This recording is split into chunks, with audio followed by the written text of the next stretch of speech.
Comme je l'indique assez souvent, ce monde est une matrix, un mensonge si vous voulez. Et ce mensonge est illustré par le monde occidental. Plus le temps passe et plus on s'aperçoit que les fondements sur lesquels nous sommes sont très fragiles. Et cela peut parfois vous rendre fou. Prenons par exemple les mélanodermes qui, pour certains, n'avaient pas d'histoire. C'est que l'homme africain n'est pas assez entré dans l'histoire. À une certaine époque, un narratif occidental propagé dans le monde voulait que la soi-disant Égypte était blanche. D'autres hommes. Et tu crois que la puissance de ton Dieu est assez grande pour me l'imposer? Aaron, jette mon bâton aux pieds de Pharaon, afin qu'il se rende compte de la puissance. Ce n'est pas une défaillance de votre téléviseur. Cette propagande a été fortement propagée par le cinéma. Ce cinéma a été en réalité inventé afin de nous programmer sous couvert de divertissement, faisant passer le mensonge pour la réalité. Mais ce qui est le plus hilarant dans ce mensonge, c'est qu'au moment où les Occidentaux disaient que l'Égypte était leur histoire, les Arabes et les Maghrébins ne disaient rien. Vu que la propagande occidentale a échoué, puisqu'on a pu le voir dans l'exemple que je viens de vous montrer, il y a des gens qui se disent égyptiens alors que le soleil est leur ennemi. Et une fois qu'ils se sont aperçus que c'était ridicule d'inventer ce genre d'histoire, les Occidentaux, donc les locodermes, se sont dit « Nous allons nous répercuter directement sur les Arabes et les Maghrébins pour affirmer que les vrais Égyptiens étaient sémites. » Alors d'abord ils étaient locodermes, d'accord, ils étaient occidentaux, vu que la farce elle n'a pas tenu, donc finalement ils se sont dit ah mince, le mensonge n'a pas pris, donc ce que nous allons faire c'est que nous allons rebondir en disant ah on s'est trompé, ce sont les Arabes et les Maghrébins qui sont les Égyptiens. Premier mensonge. Mais encore d'après eux, les mélanodermes ne seraient pas entrés dans l'histoire. Pourtant, bizarrement, quelques années plus tard, on apprend que les mélanodermes ont fondé des royaumes, comme le royaume Songhai, l'empire du Mali, l'empire Congo, Bénin, etc., etc. Et en fait, si j'ai commencé par cette introduction, c'était juste pour expliquer précisément que ces gens sont des menteurs. Ils ont passé leur temps à mentir et à préparer leur plan pour essayer de noyer le poisson et de nous faire passer pour des éternels esclaves, alors que la réalité est tout autre. Et à ce moment-là, quand tu te rends compte que ces gens ne font que de mentir, tu peux tout à fait te dire qu'au final, à chaque fois que ces gens ouvrent la bouche sur l'histoire, ils mentent. On ne peut pas leur faire confiance. Et moi, c'est ce raisonnement que j'ai gardé. Aujourd'hui, je ne fais absolument pas confiance à ces gens. Ils mentent tout le temps. Et je vois aucune raison de croire leur narratif, puisque c'est eux qui ont monté de toutes pièces l'histoire de l'humanité. Et donc au final, je fais des recherches, je remets tout à plat, je remets tout en question. Tout ce qu'ils ont dit est faux. Et avec leurs complices arabes et maghrébins, tout est faux.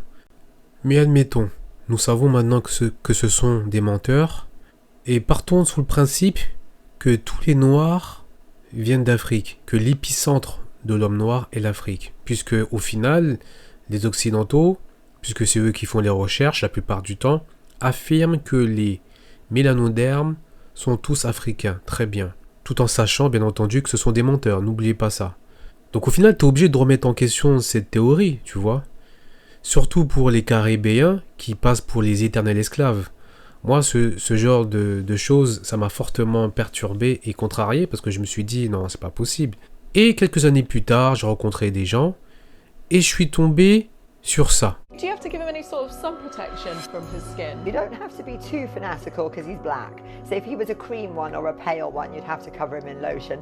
I do put lotion on him if he's going to be out a long time. Regardez cet animal. Vous connaissez cet animal, hein, et ça vous dit rien? Ça vous dit pas quelque chose que vous avez déjà vu en Égypte? Eh oui, c'est Anubis. Anubis, un des dieux égyptiens. L'Égypte de l'Afrique, hein. J'espère que vous avez bien compris, l'Égypte de l'Afrique. Et vous savez où on trouve cet animal? On le trouve en Amérique du Sud, au Mexique précisément. Et ce chien se nomme le Xolo ou Cholo. Je sais pas comment on peut dire, mais je crois que ça se dit comme ça, Xolo ou Cholo. Vous pouvez vérifier sur internet, il n'y a aucun problème. Il y a différents types de chiens comme ça. Et bizarrement, le chien est rempli de mélanine. Bizarre quand même. Mais moi, ce qui me paraît le plus intriguant, en réalité, c'est que cet animal se trouve en Amérique du Sud. Et nous, on nous a vendu que l'origine de l'Égypte est en Afrique. Alors moi, la question que je me pose, c'est que je me suis demandé comment les fondateurs de l'Égypte ont pu créer des divinités avec des animaux qui se trouvent en Amérique. Donc vous n'allez pas me dire que les mecs, ils sont partis, ils se sont dit, tiens, on va inventer une civilisation avec tous les animaux qu'il y a en Afrique. Ils se sont dit, tiens, non, les animaux en Afrique, ça m'intéresse pas. Je vais partir en Amérique. Ah, j'ai vu le chien. Ah ben tiens, je vais prendre ça. Et je retourne en Afrique et je fonde la civilisation. C'est ridicule. Ça veut dire que on peut se poser des questions, à savoir en vérité si véritablement l'Égypte se trouve en Afrique en vérité. On peut se poser la question.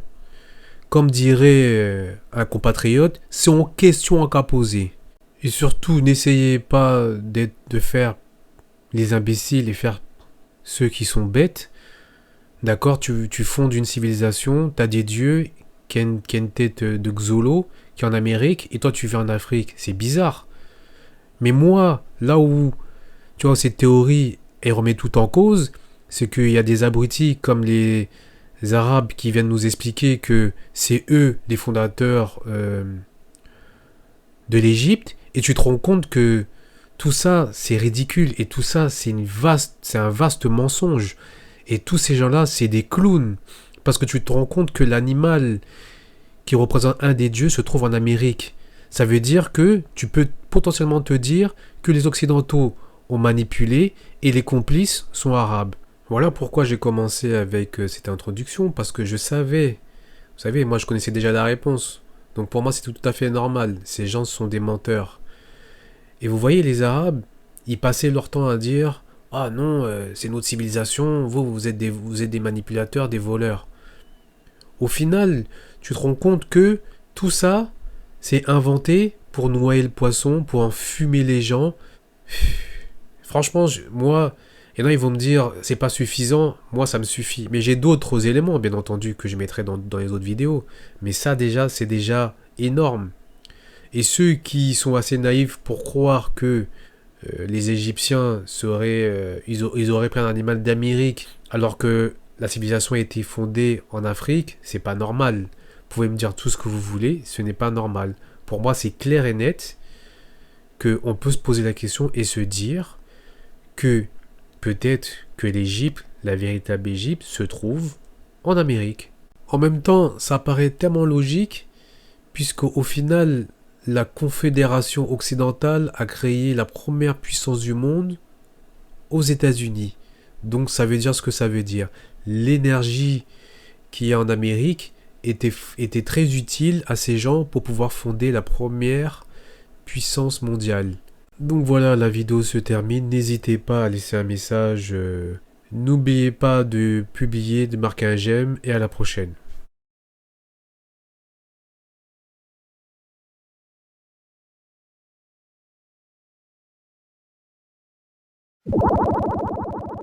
I'll be back. I'll be back. I'll be back.